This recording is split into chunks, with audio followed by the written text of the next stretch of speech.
Olá, antenados e antenadas, bom dia, boa tarde, boa noite, sejam todos e todas muito bem-vindos à nossa primeira aula da unidade 6, vetores. Na aula de hoje nós vamos estudar como usar vetores em Portugal, em português estruturado. Vem com a gente que a aula de hoje tá massa. Então vamos lá, vamos começar. Frequentemente, nós necessitamos trabalhar com grandes coleções de dados, com grandes conjuntos de dados. Até agora, todas as informações que nós precisamos manipular, nós armazenamos nas variáveis. Mas na prática é comum que a gente tenha problemas onde eu tenha que manipular uma lista de compras, por exemplo, ou uma folha de pagamento, ou as notas de todos os alunos de uma turma ou de uma universidade. Então, não é viável, nesses casos, criar uma variável para armazenar cada valor. Imagine, por exemplo, que eu quero armazenar as notas de todos os alunos na minha turma de Fundamentos de Programação e a minha turma tem 90 alunos. Então, não é razoável imaginar que eu ia criar uma variável aluno 1, outra variável aluno 2, outra variável aluno 90, para armazenar as notas desses alunos. E se eu tivesse mais de uma nota, aí eu teria que ter nota do aluno 1 na prova 1, nota do aluno 1 na prova 2, nota do aluno 1 na prova 3, nota do aluno 90 na prova 1, nota do aluno 90 na prova 2, nota do aluno 90 na prova 3.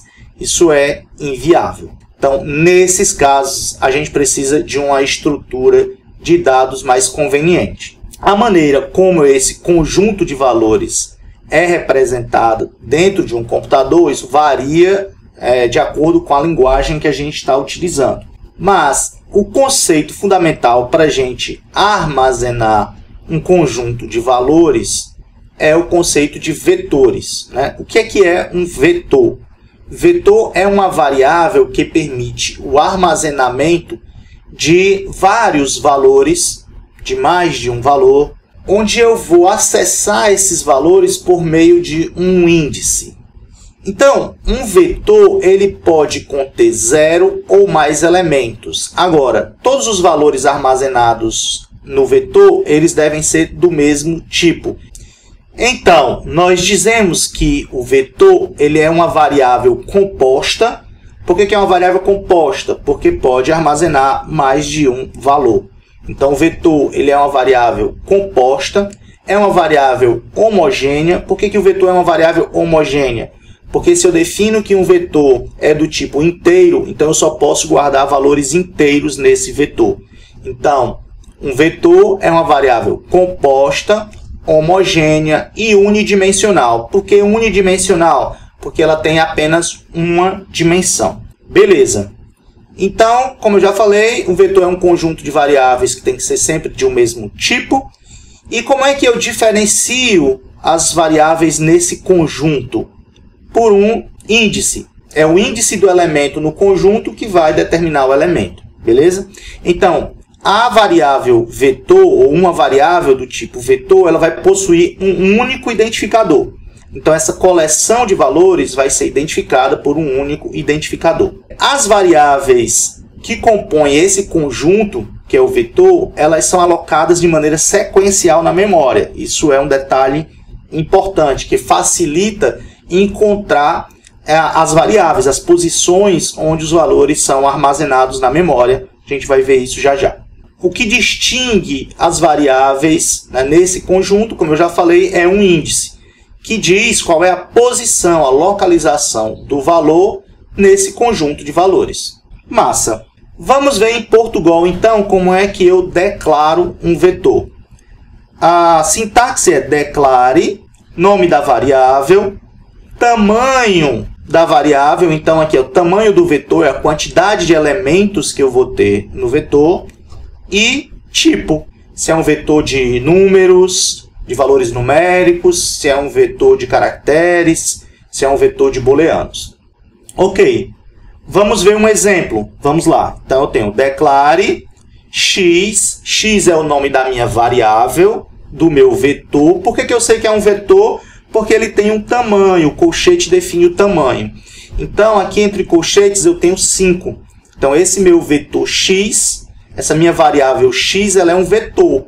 Ela é uma coleção de valores, porque ela tem tamanho 5. Beleza?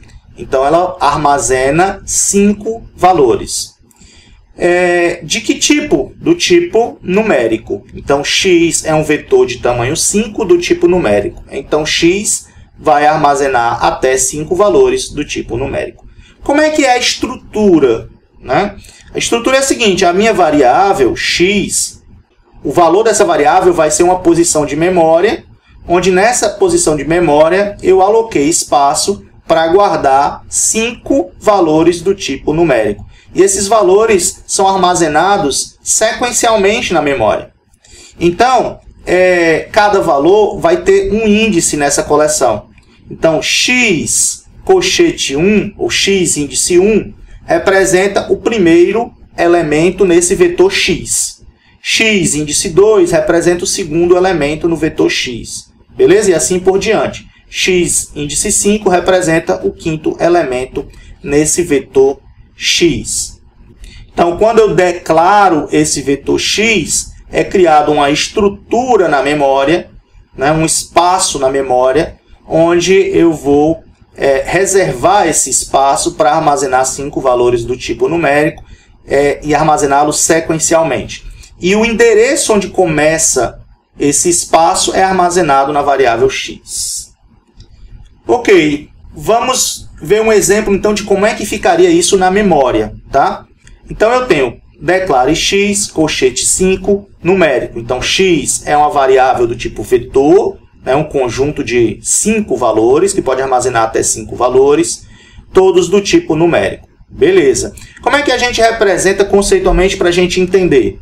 A gente representa assim: x é um ponteiro para uma estrutura que tem 5 posições. Cada posição tem um índice. Em Portugal, a gente começa a numeração a partir do índice 1, do número 1. Então, índice 1, posição 2, posição 3, posição 4, posição 5.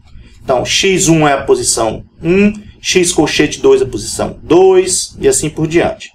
Dessa forma, a gente entende conceitualmente o que é um vetor. Então, está alocado aqui 5 posições, 5 espaços, para guardar 5 valores do tipo numérico. Eles têm um identificador só, que é o identificador x. Beleza? E eu vou acessar cada valor diferente a partir da posição, da localização, do índice. Então, x colchete 1 é diferente de x colchete 2. Porque x colchete 1 é o valor que está na primeira posição do vetor x. X colchete 2 é o segundo elemento que está na segunda posição do vetor x.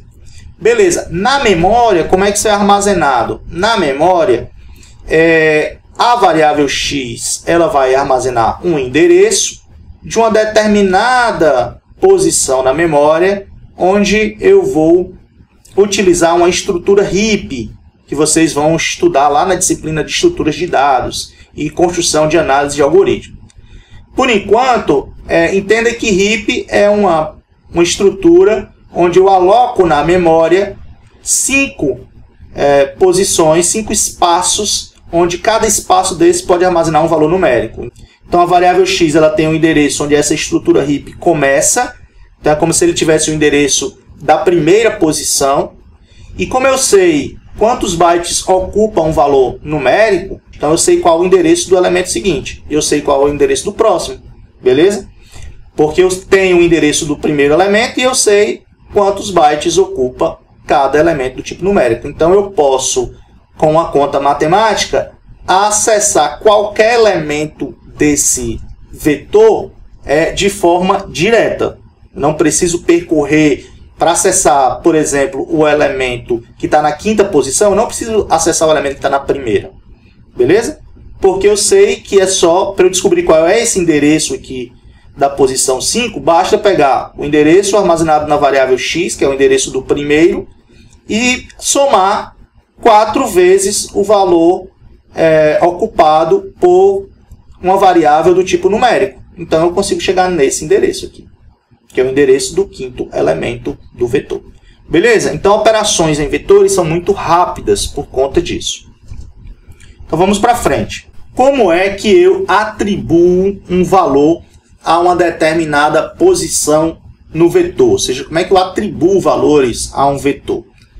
Bom, beleza. Para atribuir valor a um vetor, lembre-se, é um conjunto de valores, né? Então, onde esses valores são representados pelo índice. Então, para atribuir um valor a uma determinada posição do vetor, basta utilizar x, que é o identificador do vetor, colchete e colocar qual a posição que eu estou querendo acessar, né? Onde eu vou colocar o valor. Então, aqui, nesse exemplo, x, índice 1, x, posição 1, ou seja, a posição 1 do vetor x, recebe o valor 45. Então, eu vou armazenar 45 na posição 1 do vetor x. Não é fácil? Não é mó moleza? Então, mais um exemplo. Se eu fizer x, índice 4, recebe 0, eu estou colocando o valor 0 na posição 4, na posição cujo índice é 4, do meu vetor x. E assim eu consigo manipular 5 valores com um identificador só, com uma variável só, porque ela é uma variável composta. Beleza. Como é que eu faço para atribuir valores a todas as posições do vetor? Muito simples. Eu faço uma estrutura de repetição, variando o tamanho do vetor, e para cada iteração da minha estrutura de repetição, eu atribuo um valor em uma posição do meu vetor. Vamos ver um exemplo. Aqui eu tenho declare x, 5 numérico. Então, x é uma variável do tipo vetor, de tamanho 5, do tipo numérico. Então, x é uma variável composta, é um vetor que pode armazenar 5 valores do tipo numérico. Então, x vai ter essa estrutura aqui. X aponta para uma estrutura na memória, para uma heap, que vai ter 5 posições. Vai estar alocado aqui o espaço necessário para armazenar 5 valores do tipo numérico de forma sequencial. Criei o meu vetor. Agora, como é que eu faço para atribuir valores a essas posições do vetor? Ora, se o meu vetor tem tamanho 5, então eu vou fazer um para e de 1 até 5 faça. E dentro do meu para, dentro do meu laço, eu vou atribuir um valor a uma posição do vetor x. Beleza? Vamos ver como é que está esse exemplo aqui. Ó. X inicialmente é 1. Então, eu estou fazendo x índice 1 recebe 1 vezes 2. X recebe 2. Bom, terminei a primeira iteração aqui do para. A variável i é incrementada, né? Então, a variável i que começou com 1, ela passa a ter valor 2. Beleza, aí eu volto aqui para o início do para. I tem valor 2. I é menor ou igual a 5? É. Beleza, então o que eu faço? X índice 2 recebe 2 vezes 2. X índice 2 recebe 4. Incremento o i passa a ser 3. Volto para o início do para.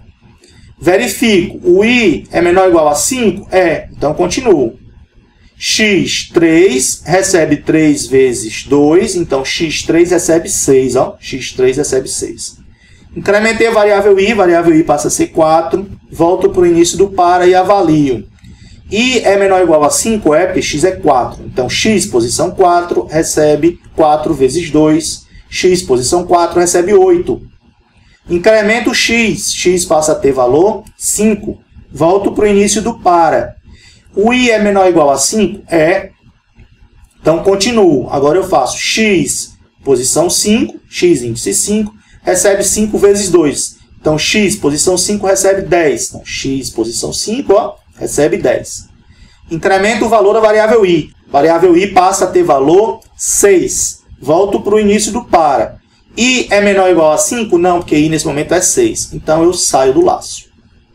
Beleza? Então, com um para, eu consigo percorrer e preencher todas as posições do vetor, usando a variável de indexação da estrutura para indexar o vetor.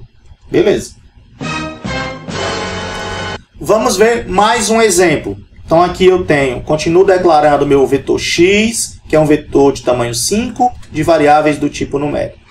Para ir de 1 até 5, faça. Aí eu estou mandando uma mensagem. Ó, escreva, digite o iésimo número. E aí eu leio, ó, leia xi. Então, inicialmente, i é 1. Eu entro no para. O i é menor ou igual a 5? É, eu entro no para. Aí vou escrever, digite o primeiro número, né? Leia x índice 1, que o valor de i nesse momento é 1. Então, leia x índice 1. Então, o valor que o usuário digitar, por exemplo, 95, ele vai armazenar na posição 1 do vetor x. Isso quando o i for 1. Beleza, o i é incrementado, né? I passa a ser 2, volto para o início do para e avalio. I é menor ou igual a 5? É.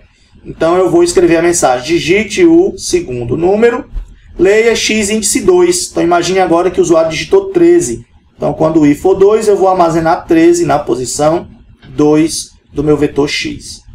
Incremento o i passa a ser 3. Volto para o início do para. O i é menor ou igual a 5? É. Então, escrevo novamente a mensagem. Digite o terceiro número, leia x índice 3.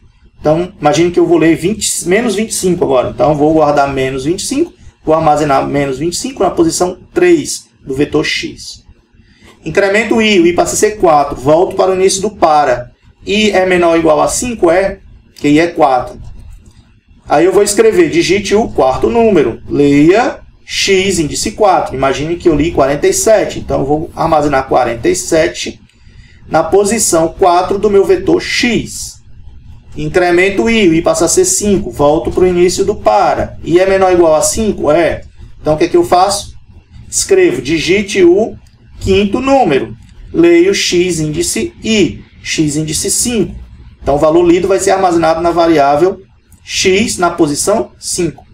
Ok, então imagine que eu digitei 0. Então, eu vou armazenar 0 na posição 5 do meu vetor x. Incremento o i.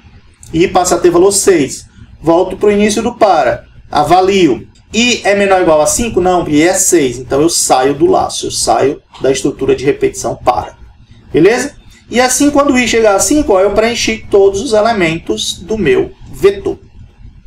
Tranquilo? Não é fácil? Mais ou menos, mais ou menos. Como é que eu faço agora, para dado que eu tenho um vetor, imprimir todas as posições do vetor?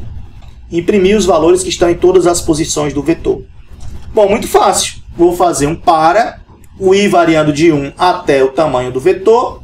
No nosso exemplo, tamanho 5. E aí eu vou fazer, escreva, este é o i, né? Quando o i for 1, vai ser o primeiro número do vetor. E aí escreva xi. Escreva x1. Escreva o valor armazenado na primeira posição do vetor x. Incremento o i passa a ser 2. Aí volto para o para. E é menor ou igual a 5? É. Então, o que eu vou fazer? Vou escrever na tela, este é o segundo número do vetor. E aí eu escrevo o valor da variável x na posição 2, porque o i agora é 2. E aí eu vou fazer isso até a posição 5. Beleza? Moleza, né? Ok, com isso a gente termina a aula de hoje. E você agora já sabe como criar um vetor em Portugal, como preencher esse vetor em Portugal e como percorrer esse vetor e imprimir os valores armazenados nele. Beleza? Se você gostou da aula de hoje, então deixa o seu like, deixa o seu joinha, compartilha este vídeo, marca os amigos da turma, ajuda a gente na divulgação e até a próxima aula. Beleza?